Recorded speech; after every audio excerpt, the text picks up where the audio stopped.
But hey, let me stop you right there. When I was recording this on my phone, at least the intro of it, I had my phone set to 720p. Quality will be better in the teardown section of this video, but just so you know, stick around in case the graininess is off-putting. Oh, it's out of frame.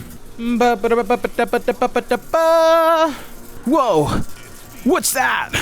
That, my friends, is an Akez S1 e-bike. You've been knocked down and got up again. In a corner, you're surrounded, no defenders.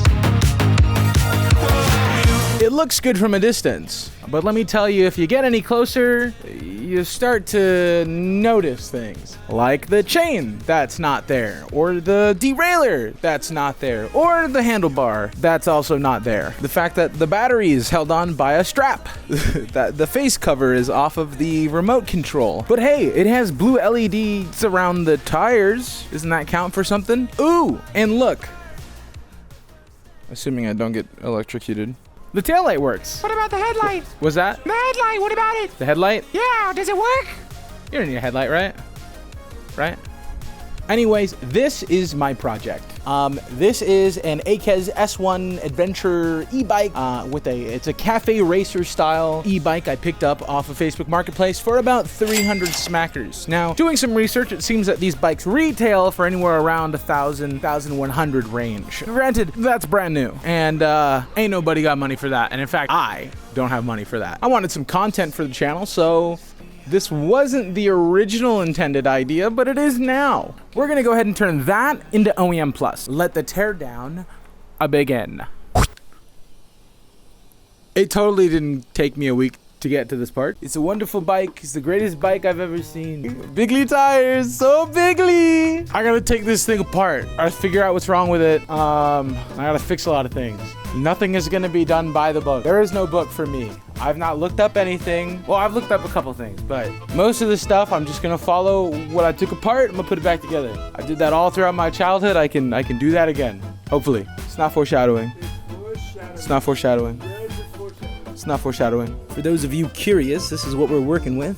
Something caught fire in here at some point. I saw smoke, but it still runs, kind of, maybe. We'll figure it out. One of the things we gotta get to is down here, this hub motor.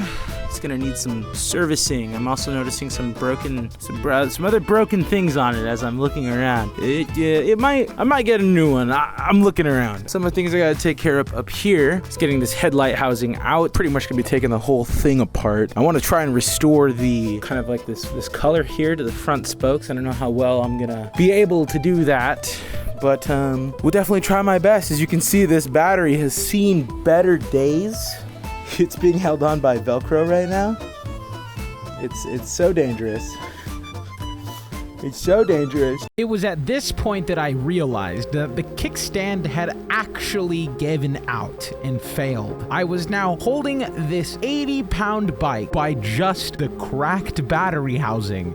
It was, in fact, very dangerous. I had to cut the camera because the kickstand failed. As soon as I said it was very dangerous, it's so dangerous. I needed a cameraman. If we come over here, we can see that the battery itself, oh wait, it goes forward.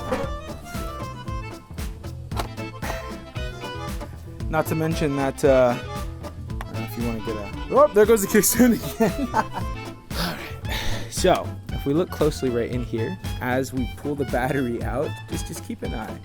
Oh, yeah, that's fine. That's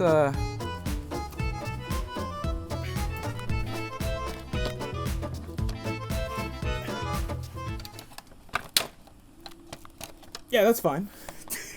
Oh, yeah, gonna try to fix that. Be preferable, especially. Oh my gosh, this is why the teardown part's fun. We get to figure out all the broken pieces. Oh my goodness, what happened here?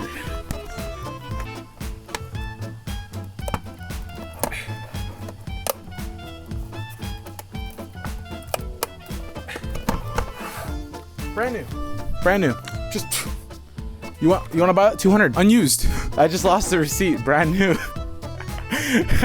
So I have this bike lock on here. I'm gonna go get the keys. I don't have the keys to the bike lock with me. Don't copy my keys. Don't do it. Don't copy them.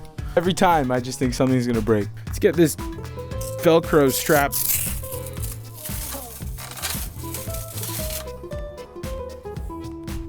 The bro is strapped. Dude used the whole fucking roll from Amazon, bro. What? You know how like when you look for fucking the edge on tape? There we go. Perfect. Next thing to take off is this. Done.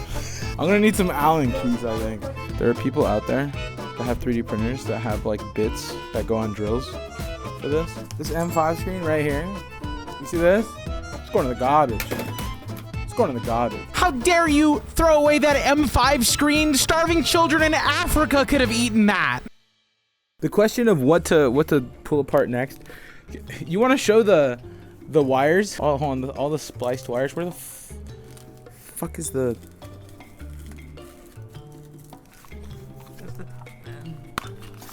Right here.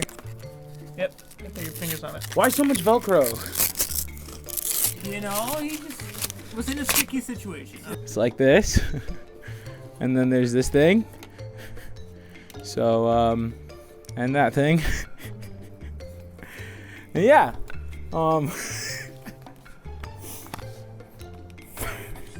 No comment on that one. I do need a big old hex one though. I think I got something. Let me go ahead and save you some time. So we went ahead and we found the right Allen key, but it didn't seem to really work. We went ahead and tried everything to get this throttle off, but we couldn't really figure out how. So eventually we just ended up hitting it with a dead blow hammer until it popped right off. And lo and behold, the thing keeping it on was another Allen key bolt hidden on the bottom. There was a way to get it out. We just couldn't see it. Well, hey, you know what? The more we know. I'll keep that for future reference. Once we went ahead and got the throttles off, we then proceeded to take the rest of the wiring harness out, which was not really much of a challenge, more of an eye-opener of how well wired this particular e-bike was. One wiring harness. Don't mind the garage too much in the background. I do have plans to revitalize the whole space in a future video, so if you're curious and want to see how that turns out, go ahead and hit subscribe and stay tuned. Our final parts after getting the wiring harness out, the tires off, and the throttle off was to try and get the 3-piece crank removed. And this is where we ran into our second hurdle. And there's not what you think. Never mind. Let's take a look at this fucking thing. The whole reason this restoration project started, the hub motor started acting wacky on me. You know, I did a little research, thought, might as well see if I can repair it. One of the things I'm very interested to see is what it looks like underneath this hub motor. That was relatively easy to open. Come on. It was, in fact, extremely hard to open. I wasn't able to open it. I spent the next 30-so-odd minutes trying various things to attempt to open it, and at the end of the day, I wasn't able to. It's been a couple days since the last shot. Finally got this off with the help of a special tool. This was dumb. This tool is literally just a threaded insert and a push rod. Very fun. Let's talk specifics. What's done and what needs to be done. The bike itself is pretty much taken apart.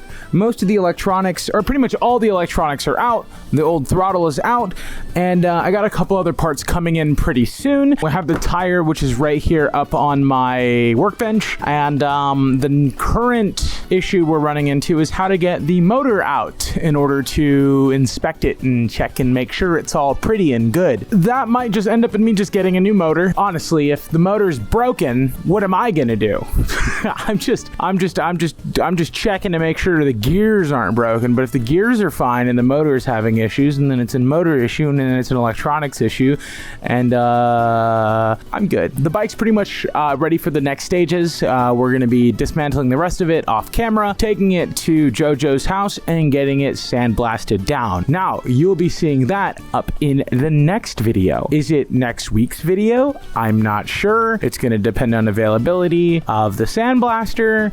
But if not, then it'll probably be something else. I have a couple things in mind. But thanks for sticking around with me this long and hanging out. And if you made it to this part of the video, you're freaking awesome. I appreciate it. Thanks for watching me suffer. It's gonna be great. This bike's gonna be awesome. It's gonna be cool. I have a really cool plan for it, and it's gonna be street legal. I promise. Anyway, thank you for sticking around to the end of the video, and I'll see you guys next week.